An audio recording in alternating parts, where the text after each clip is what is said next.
Não, cara, eu sempre gostei de dinheiro. É? A verdade é essa. Eu nasci, minha família é bem humilde, a origem. Meus pais vieram do interior.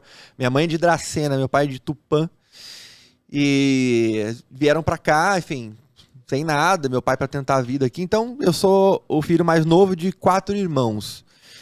Meu irmão disse que eu já nasci na época da leite moça, né? Ele brinca porque meu pai comprava por exemplo, um pedaço de queijo, porque não tinha grana para comprar um queijo inteiro, comprava um pedaço de queijo para dividir para todo mundo, um pedacinho pequeno. Comprava uma latinha de leite moça para dividir para a família inteira um pouquinho, para misturar com alguma coisa.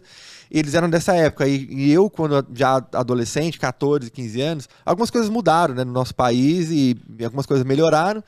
E meu irmão falava, pô, você pega hoje uma latinha de leite moça, taca coco dentro e come ela inteira. Ele falou, você não tem noção do que era isso na minha infância, né? Mas minha família é muito humilde, então não tinha condição de ter brinquedos, bicicleta, patins, skate, essas porra todas, não tinha. Não tinha nada disso. Não tinha. Caraca, e eu queria ter. Eu até falo, eu nasci no lugar errado, porque eu sempre tive uma mania, né, de um pensamento, eu quero mais, e eu não quero mais, eu quero o melhor. Era fogo, eu ia no mercado com a minha mãe, e aí, pô, mãe, eu quero uma bolacha, mas não era qualquer bolacha, era a mais cara. Era não era qualquer Danone, aquele que você não conhece a marca, era aquele que passava na televisão. Pra você ter ideia, eu tô te falando isso aqui para explicar o contexto de onde entrou as apostas. Pra você ter ideia, eu fui o único filho da minha família que teve convênio médico. Caraca, porque eu odiava o hospital público. Lugar, eu olhava, nossa, demora muito, é muita fila, lugar não sei o quê, papapá. Não gostava. A Siri falando aqui com a gente. Conversando com a gente aí, Siri. A Siri tá aqui, querendo falar com a gente. E aí, minha mãe falou, esse moleque não vai, se ele ficar doente, ele vai morrer, porque ele não vai ficar. E aí, você pode pensar, porra, mimado, né? Pô, não é mimado, meus pais nunca me mimaram, mas eu sempre gostei de coisa boa, essa é a verdade, eu sempre quis coisa boa. Só que chegou um momento na minha vida que eu percebi, as coisas boas não virão dos meus pais em relação a finanças. Você chegou nessa conclusão? Eu tive essa certeza, porque não tinha como. Eles não tinham como me oferecer nada mais do que o que eles podiam. E aí eu percebi, ou eu encontro uma forma de ter as minhas próprias coisas, ter meu próprio dinheiro, ou não vai rolar. E aí, cara, perto dos meus 14 anos, eu comecei a trabalhar com carteira assinada com 14 para 15 anos. Caraca, sério? Eu trabalhei num lugar que fazia amortecedor de skate. Chamava aquele de buchinha. E comecei a fazer aquilo, fiquei 1 ano trabalhando lá, aí fui mandado embora. Fui mandado embora e não entendi, chorei, né? Meu pai nunca soube que eu chorei, mas eu chorei de raiva. Como alguém me manda embora, né? Como assim? Sério? Sou incompetente, será? Tava fazendo uma graninha, era pouco, mas era uma grana que era minha. Só que foi a melhor coisa que aconteceu na minha vida, porque eu tinha acostumado a ter o meu dinheiro, e agora que eu fui mandado embora, eu não tinha mais. E aí eu comecei a empreender. Falei, vou aprender a fazer brigadeiro, trufa, bolo, qualquer coisa que me traga grana. E por alguma razão eu tenho algum talento, algum dom com comida, cara. Sério? Com doces principalmente. Além de adorar doces, eu faço. Se eu pegar qualquer receitinha, se eu ver qualquer coisinha, eu faço aquilo muito fácil. Minha mãe foi cozinheira durante mais de 30 anos, talvez eu tenha herdado esse talento dela. Né? Ou o fato de você ser o único filho a ter conseguido comer leite moça com coco. Exatamente, exato, ajudou. E aí eu falei, vou aprender a fazer. Aí fiz um curso na Arcor, lá em Guarulhos. Em Guarulhos tem uma lojinha chamada 7 Épocas. Fiz um curso. Cheguei no lugar com o chinelo quebrado, com o joelho ralado, que eu fui andando pro centro de Guarulhos, dá 7 km da minha casa, porque minha mãe me deu uma grana, era pra comprar o chocolate. Se eu fosse de ônibus e voltasse, eu não ia dar pra comprar. Então eu fui andando. Nossa. 7 km, quebrou meu chinelo, que eu fui de chinelo. Caí, né, joelho ralado, cheguei na loja, falei, moça, eu preciso comprar coisa pra fazer trufa. Ela, o quê? Eu falei, não sei. Como é que se faz trufa? Aí ela falou, mas você não sabe? Eu falei, não sei. Ela, tá tendo um curso agora da Arcor aqui. E aí eu quero fazer. Ela, não dá mais, já tá começando agora. Eu falei, não, moço, dá. Ela, não dá. Eu falei, claro que dá, deixa eu falar com a mulher. Então eu tava obstinado, cara. Eu falei, eu quero aprender a fazer isso. Pra encurtar uma história longa, eu fiz o curso, aprendi, voltei pra casa. Naquele mesmo dia fiz umas 50 trufas. Mentira, velho. No dia seguinte, o meu cunhado vendia pão na rua. Minha mãe fazia pão, ele vendia. Saía, motinha? Era pão integral. E ele saía, ia em lojas, na rua que eu falo, né? Ir numa loja, numa outra, pá. E eu falei, vou sair com ele pra vender. E sair enquanto ele tava vendendo pão, eu saía vendendo trufa. E aí, era umas 10 da manhã, até 2 já tinha vendido tudo. Caraca, aí pegava a grana, no dia seguinte ela comprava mais chocolate, fazia trufa, fazia à noite, no dia seguinte saía pra vender. No final do primeiro mês que eu vendi trufa, eu já ganhei um salário maior do que o do meu pai. Mentira. Que trabalhava mais, naquela época, mais de 20, 25 anos numa empresa.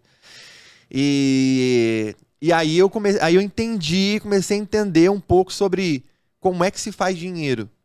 Se faz dinheiro resolvendo problemas. No meu caso, qual era o problema? As pessoas tinham fome, vontade de comer um doce. Então eu fazia o doce e resolvia o problema dela. Era empreendendo. Eu comecei essa formiguinha do empreendedorismo já picou. E aí, enfim, fiz isso. Aí depois acabei fazendo outros cursos. Aí me formei em enfermagem, trabalhei como concursado, uma série de coisas. Sério, velho? Cara, fiz tanta coisa. E minha vida deu todo o meu propósito de empreender foi pra roça. Chegou o momento, Edivan, isso aqui é uma loucura quando eu falo. Eu tentei tanto fazer tantas coisas na minha vida até os meus 30 anos. Tantas coisas que eu tentei e nada dava certo. Nada. Tudo que eu tentava empreender de novo, as coisas não funcionavam. E eu cheguei a uma conclusão de que eu sou cristão. E cheguei a uma conclusão. Deus não quer que eu enriqueça. Porque se eu enriquecer, eu vou pro inferno. Mentira. E eu tô falando sério, assim, não é um modo de falar. Eu realmente acreditei nisso. E eu não é, menino, já perto dos meus 30 anos. Ele não quer, Deus não quer que eu faça dinheiro na vida, porque se eu fizer, eu vou me corromper de alguma forma e aí eu vou pro inferno. Então é melhor que eu fique pobre ou tenha uma vida mais ou menos, mas que eu vá pro céu do que ir pro inferno. E eu fiquei com essa crença. Fiquei alguns anos com essa crença e parei. Simplesmente me acomodei, fiz um concurso público, trabalhei com imposto de saúde durante muito tempo. Caraca, velho, que loucura. É uma doideira, né? Mas você chegou nessa crença pelos fatos ou porque alguém falou alguma coisa pra você ou não? Foi uns fatos mesmo que te levaram a chegar nisso? Cara, foi muleta minha. É mesmo? Porque esse negócio de tentei de tudo e não deu certo, quando eu comecei a desafiar as minhas crenças, eu comecei a perceber que, na verdade, eu nunca tinha tentado porra nenhuma. Eu não tinha tentado, eu só tinha pensado. Tinha tido ideias, muitas ideias, mas fazer de fato, eu nunca tinha feito nada. Então eu falei, peraí, Deus que não quer que eu tenha as coisas. Eu nunca fiz de verdade, eu só pensei. Eu conversei com uma pessoa aqui, outra ali, mas trabalhar de fato, fazer o que tem que ser feito, eu não fazia. E aí quando isso aconteceu, enfim, eu comecei a questionar algumas coisas e comecei a buscar outras fontes de renda. E comecei a usar a internet para isso. E aí eu conheci o poker.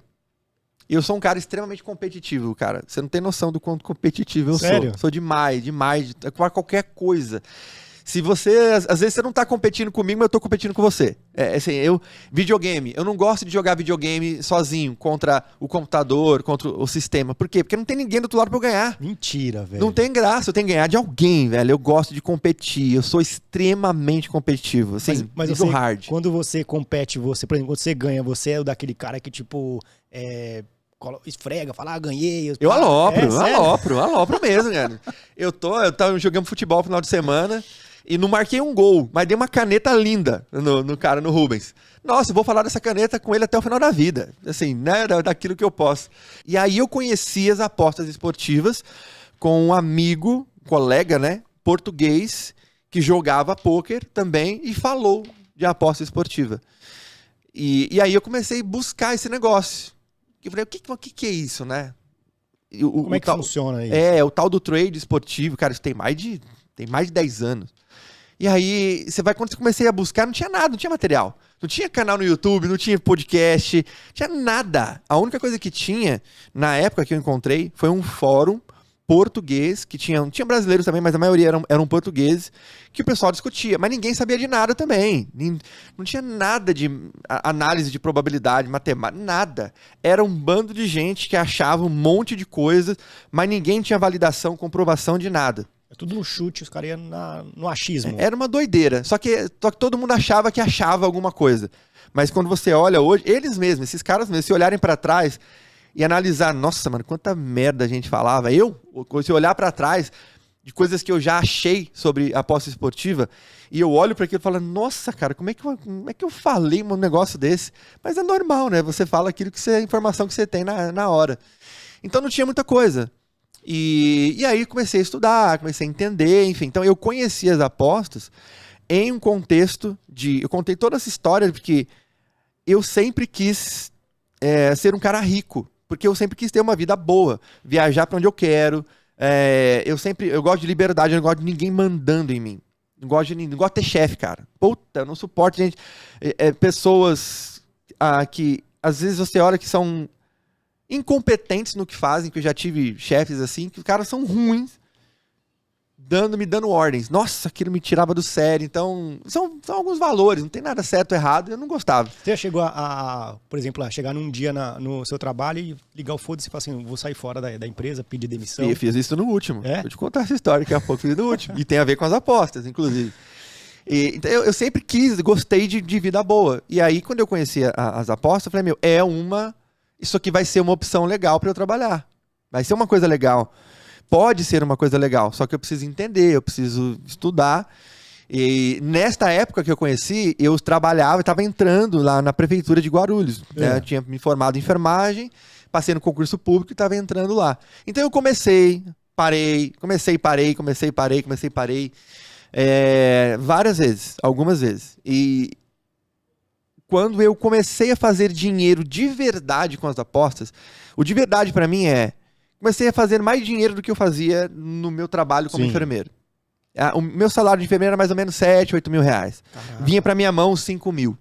Quando eu comecei a fazer mais dinheiro, mais de 5 mil reais, de forma consistente com as apostas esportivas, eu comecei a desgostar e comecei a diminuir minha tolerância com o meu chefe, com os meus líderes na prefeitura. E chegou um momento que estava insustentável para mim, porque eu não estava mais lá. Eu estava lá, eu ia abrir o computador e às vezes no meio de uma reunião eu estava aqui, acompanhando a galera falando e eu cagando porque eles estavam falando e com o computador aqui, aberto aqui com a casa de aposta na minha frente. Caraca, então eu falei, já tô roubando dinheiro público, né? Tipo, já não tá legal. Não tá legal, eu preciso sair. Né? Mas a minha estada na prefeitura de Guarulhos, ela foi muito importante para minha carreira de apostador. Eu tava falando pra você aqui, mano, eu falo pra caralho, mano. Se você me interrompe aí a qualquer hora, que eu adoro falar. Puta, mano, eu falo pra caralho. Mas o que eu sou hoje como apostador, eu tava te falando que eu sou um herege, né? Falei, cara, eu sou o cara das heresias nas apostas. Eu comecei há 5 anos atrás, eu abri um canal no YouTube. Nosso canal aqui, da Full Trader, pode fazer o merchan aqui, né? Opa, claro! Então vai lá, acompanha, chama Full Trader no nosso Instagram ou no YouTube também. Eu criei o canal, cara, porque eu já estava no mercado e as pessoas começaram a criar canais do YouTube falando de aposta esportiva. E eu comecei a ver muita coisa que eu não concordava. Eu falei, cara, não é assim. Eu já fiz isso. E eu sei que isso não funciona porque eu tenho os dados sobre isso. E aí eu falei, vou abrir um canal e vou começar a falar da parte da matemática do futebol. Você não tem noção de quanta porrada eu tomei. Imagino, cara. Mas foi muita, muita. De pessoas que você vê hoje aí, né, que são famosas e são colegas, alguns são até amigos hoje. Esses caras me bateram muito, muito, muito, porque quando eu comecei a falar por exemplo, tinha algumas metodologias que a galera aplicava antes, que era o tal do LTD, com proteção no 0-0, proteção no 1-1, por exemplo. Under 3,5 com proteção no over 4,5 e por aí vai, né? Várias. Eram métodos muito difundidos um tempo atrás, que não funcionam de forma linear, mas a galera achava que funcionava. E eu comecei a fazer o estudo técnico por detrás disso, o estudo matemático por detrás disso, porque na prefeitura de Guarulhos, eu ia fazer um aplicativo, desenvolver um app para eles, eu tive que estudar Data Science. Então eu fiz treinamentos pela FIAP e pela Impacta, que a própria prefeitura me pagou, sobre programação, banco de dados e ciência de dados. Então eu me formei em um analista de dados profissional. Caraca. Você fez curso na Impacta? Fiz curso na Impacta. Eu trabalhei na Impacta. Trabalhou na Impacta? Cara, eu fiz uns 6, 7 treinamentos na Impacta. Caraca, lá e na FIAP. Na Impacta foram de programação e na FIAP a parte de Data Science, na parte de análise de dados. E eu sabia analisar dado. E tem uma coisa que as pessoas não percebiam, que é falar, meu, você já se tocou que uma casa de aposta, ela coloca uma odd, por exemplo, por que que hoje, tá, deve estar jogando já agora, tá jogando City contra, o Leipzig contra City. A odd do City, 2. Odd 2 representa 50% de chance, Sim. odd inicial. E as pessoas não se tocam para, peraí, por que é que uma casa de aposta colocou uma odd a 2? Por que ela colocou a 2,56 a odd do under 2,5? Por que ambas marcam sim tá 1,6? Se tem uma máxima que a gente fala que é a casa sempre vence, né? E isso é verdade. Sim. A casa realmente sempre vence, mas não significa que você não pode vencer. Significa que a casa sempre ganha mais dinheiro do que perde, só que você também pode fazer isso. Mas a casa sempre vence. Se ela sempre vence, ela coloca uma odd que representa uma probabilidade. Como é que ela faz isso? Por que a odd está 1,6 e não 1,8? Por que a odd do City está a 2 e não a 4? Tem alguma coisa por detrás disso. Sim. Tem um processo por detrás disso. E qual que é esse processo? Padrões são bancos de dados que eles analisam, encontram os padrões através do banco de dados e precificam. E eu sabia disso. Eu já sabia desse processo, eu só não tinha ainda o acesso ao banco de dados profissionais, que eram caríssimos, são caríssimos. Hoje a gente tem, mas na época era muito caro. Só que eu sabia que existiam padrões, eu comecei a falar sobre isso. Nossa, cara, mas assim, foi muito... Quando eu falava, os caras faziam um vídeo de... Olha lá o cara do banco de dados, olha lá o cara não sei o quê, e davam risada. Sério? É, sério, assim, riam. E é engraçado que os mesmas pessoas que riam, as pessoas que riam, hoje estão falando, estão vendendo software de base de dados, estão vendendo bots. Velho. Por quê? Porque é inevitável. É inevitável. Não tem como correr de dados quando você fala de aposta esportiva. Então, quando eu comecei a falar sobre isso. E aí eu comecei a falar sobre isso, eu comecei a fazer dinheiro com isso, e aí eu saí da Prefeitura de Guarulhos para me dedicar full time aí às apostas, né? E aí, enfim, aí a partir daí, eu cada vez mais comecei a acessar sistemas profissionais, dados, enfim. E aí as coisas... Mas aí para você chegar nessa conclusão, como você falou, para uma casa pagar uma odd de 2, ela tem que ter uma base de dados. Teve alguma coisa que você se tocou e falou assim, pô, eu analisei isso e cheguei nessa conclusão para que isso acontecesse? Ou você foi mesmo esmiuçando até você, pô, alguma coisa tem que acontecer, aí você foi pesquisar a fundo. Teve alguma coisa que, algum detalhe, algum ponto focal que fez com que você fosse a fundo nessa questão ou não? Sim, foi eu chamo isso de um momento de epifania, né? Aquele momento que você fala, caraca, se isso aqui for verdade, isso aqui é uma mina de ouro. Se for verdade, então é uma hipótese, né? A primeira hipótese que eu tive, que me chamou a atenção, foi, primeiro, o saber popular que diz, a casa sempre vence. Tá. Se a casa sempre vence, ela tem uma estratégia. Por que ela sempre vence? Ela sempre vem, por exemplo, num cassino. Por que um cassino sempre vai ganhar dinheiro? Porque ele conhece as probabilidades do jogo. Por exemplo, se eu pegar um jogo de dado, vou jogar dados. O valor que eu vou ganhar, se eu ganhar, ele vai ser sempre menor do que o que a casa vai ganhar. Sim. Porque ela conhece as probabilidades. Blackjack é o exemplo perfeito. Num blackjack é você contra a casa, literalmente. É você contra o cassino. Você contra a mesa ali. Eles sempre vão te pagar menos do que deveriam. Agora, como é que você sabe o quanto que é esse menos? Como é que a casa sabe se a odd tem que estar 2, 1,80? Como é que ela se sustenta? Exatamente, né? Porque se ela sabe, se existe uma estratégia por detrás disso, é porque tem um padrão. Eu não sei ainda, eu não sabia naquela época qual que era o padrão. Eu não tinha banco de dados.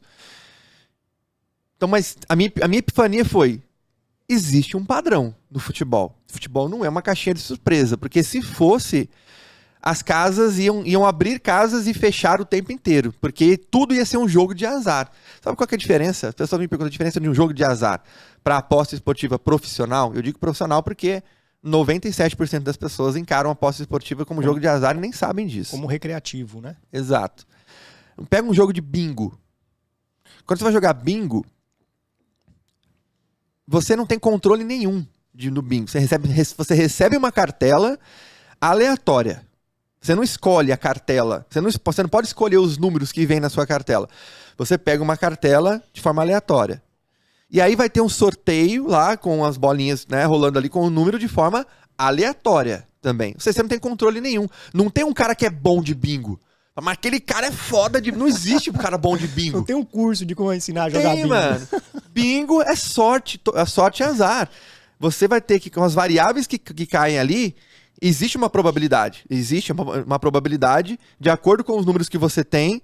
E, inclusive, a gente chama isso de probabilidade condicional. Cada número que sai muda a probabilidade. Cada bolinha que sai ali do número novo do bingo alteram as probabilidades. Ou seja, a nova probabilidade de sair o número 22 que eu tô aqui muda de acordo com a próxima bolinha.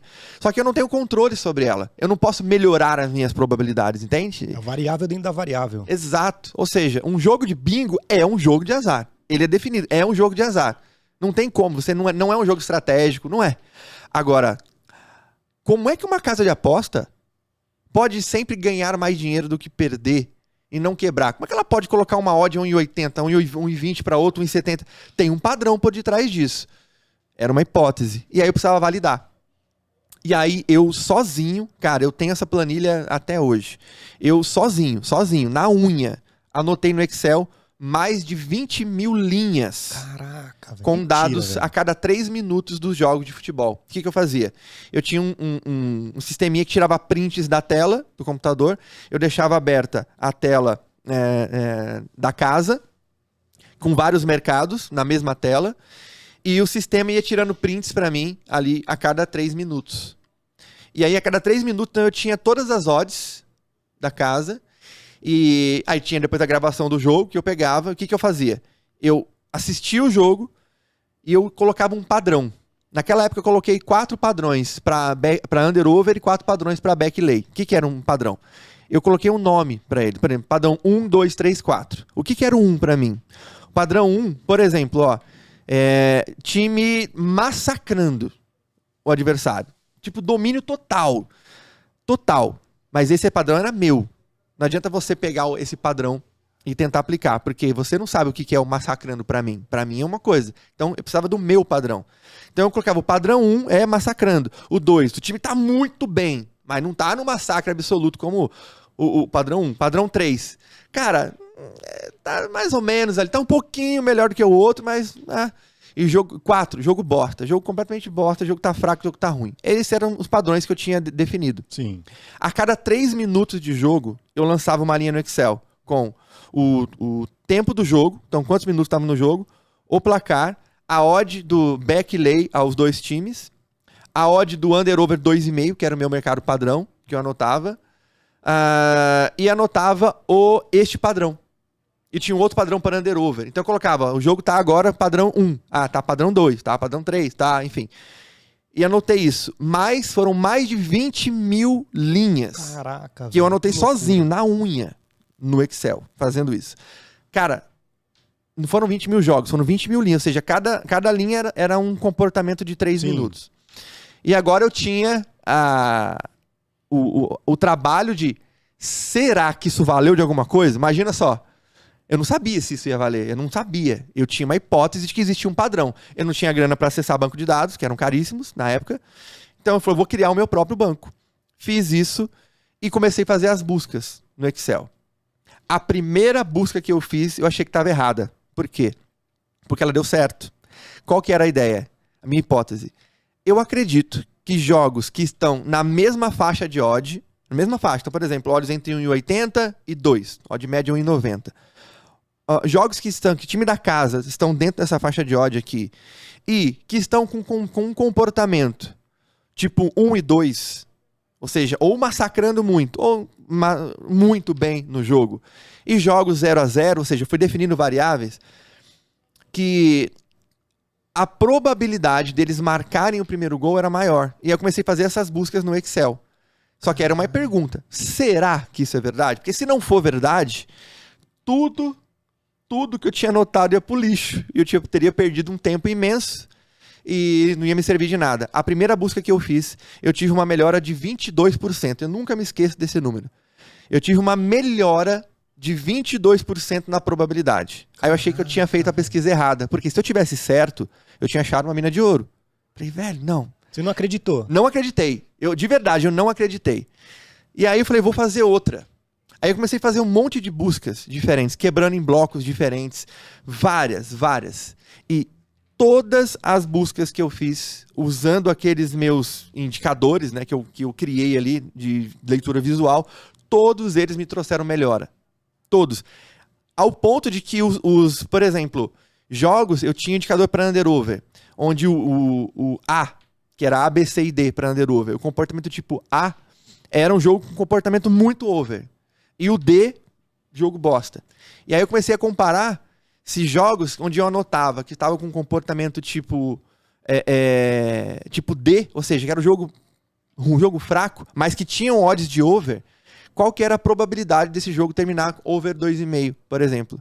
Tinha um ganho absurdo quando aquele comportamento tipo D acontecia. Caraca. Eu falei, cara, realmente tem um padrão. E eram obviedades pra mim. Falei, cara, isso aqui é óbvio. Tem que ser óbvio. Mas quanto mais óbvio, melhor. Quanto mais óbvio, melhor a tua variável.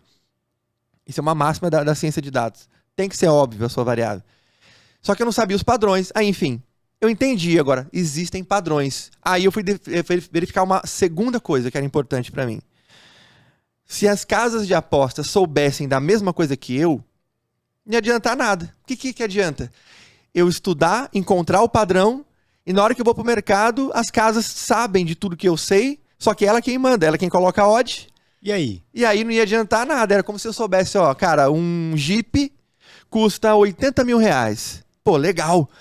Custa 80, então eu vou comprar um Jeep por 70 mil e vou vender por 80. Né? Negócio perfeito. Porque eu sei que ele custa 80. Só que na hora que eu vou comprar, não existe Jeep vendido por 70 mil. Então não adianta eu saber que ele custa 80 se não tem Jeep sendo vendido por 70 mil. Então eu queria saber o quanto que as casas de apostas eram eficientes. Eu fui no meu banco, no meu Excel, fiz a mesma busca. Qual que era a busca? Jogos onde a casa diz, por exemplo, odd média 2, onde eu tenho 50% de chance. Eu peguei todos os jogos que eu tinha anotados, onde a casa disse que eu tinha 50% de chance e fui verificar no final. Quantos ela acertou? E aí eu falei, se ela acertou, se no final 50% desses jogos tiverem batido, aí eu vou ter certeza de que existem padrões.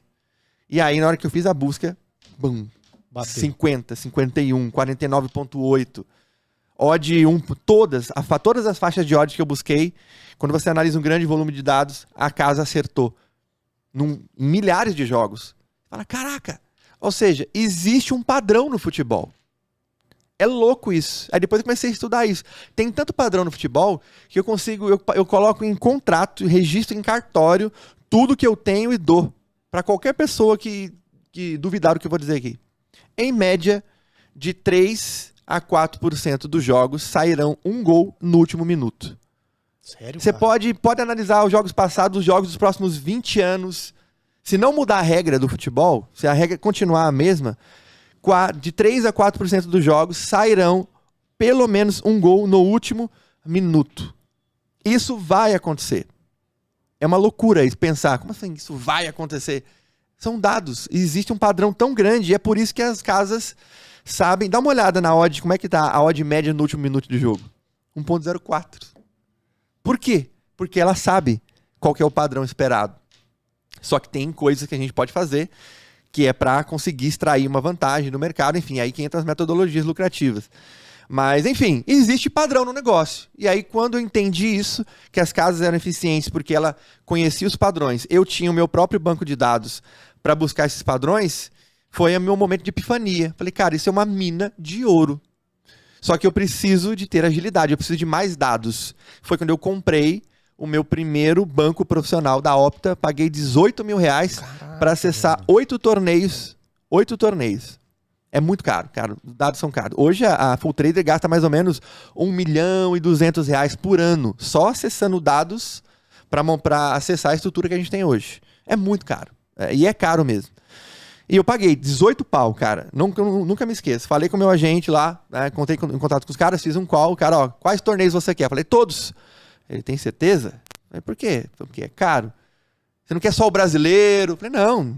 Eu quero pelo menos uns 8. Falei, quero brasileiro, francês, italiano, Premier League, Championship, português. São os campeonatos que eu mais trabalhava. Aí ele, beleza. Ele fez um pacote, ó, 18 mil reais. Falei, eita porra. Mas isso uma vez só? Por mês? Não. Se eu não me engano, foram por... Não foi um ano, acho que foram 8 meses de acesso. Porque era um pouquinho mais caro, aí eu tentei reduzir e ficou 18 pau. Mas acho que foram 8 meses de acesso. E depois já era, você não tem mais. Só que quando você acessa tudo, né, desses campeonatos. Enfim, é muita informação. Enfim, minto. Antes disso, antes de acessar a Opta, nós nos juntamos com uma galera e criamos um banco junto, contributivo. A galera foi lançando informações, eu criei um sistema, um software, onde a galera foi lançando os dados manualmente, tipo umas 30 pessoas. A gente foi juntando e criamos um banco de alguns torneios. Foi o primeiro banco que a gente teve maior, então contributivo. Só que você tem um problema no banco contributivo. Você não consegue garantir a confiabilidade dele. Porque você pode estar num dia, mas não quer saber, eu vou zoar aqui. Ou o cara leu o dado errado, ou... Então isso pode acontecer, então você não tem uma confiança lá tão grande assim. Mas a gente fez isso primeiro. Aí depois eu acessei a Opta. E aí eu tive certeza, se eu tinha alguma dúvida, eu tive certeza absoluta dos padrões. Aí eu falei, cara, este é o jogo. O jogo é isso aqui, é encontrar padrões, baseado nesses padrões, eu encontrar vantagem. É como se você ir num leilão, você ter a tabela FIP na mão, a tabela FIP, preço de um Palio, 30 mil reais, tá bom. Agora eu vou para um lugar onde eu tenho vantagem, onde eu consigo comprar o carro mais barato. Eu vou para um leilão, pago no carro 20 mil, depois eu vou e vendo por 30. Então eu encontrei este lugar, que é o leilão, que pode ter gente que vai achar isso até um conflito ético, mas enfim, essa é a vida. O leilão são os amadores. Eu encontrei nos amadores o dinheiro. Por quê? Os amadores não têm ideia de padrões. Eles não fazem ideia.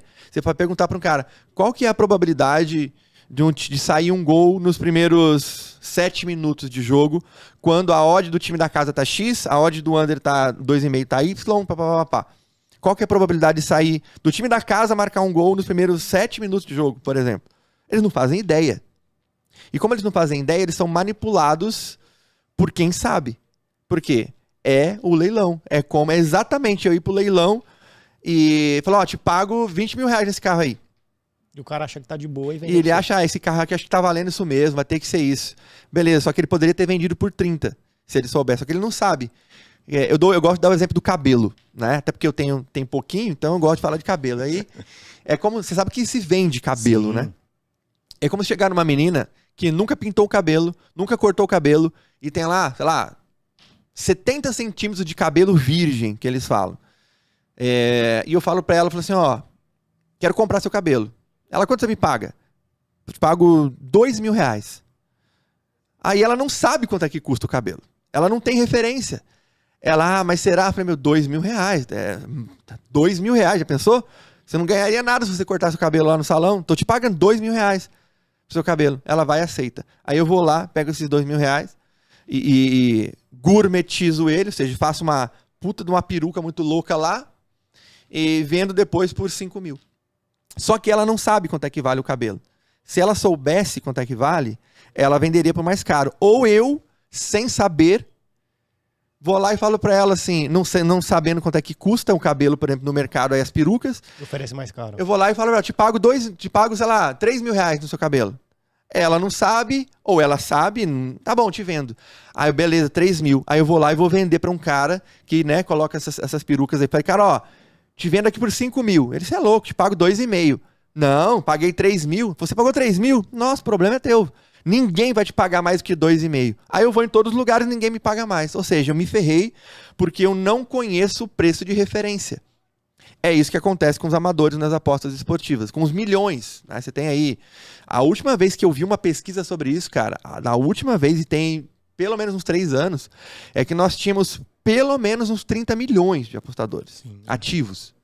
Hoje você tem muito mais, é muita gente. Muita gente. E dessa galera toda aí, sem medo de errar, 95% deles São amadores. são amadores, não fazem ideia de probabilidades. Então, eles são o nosso leilão.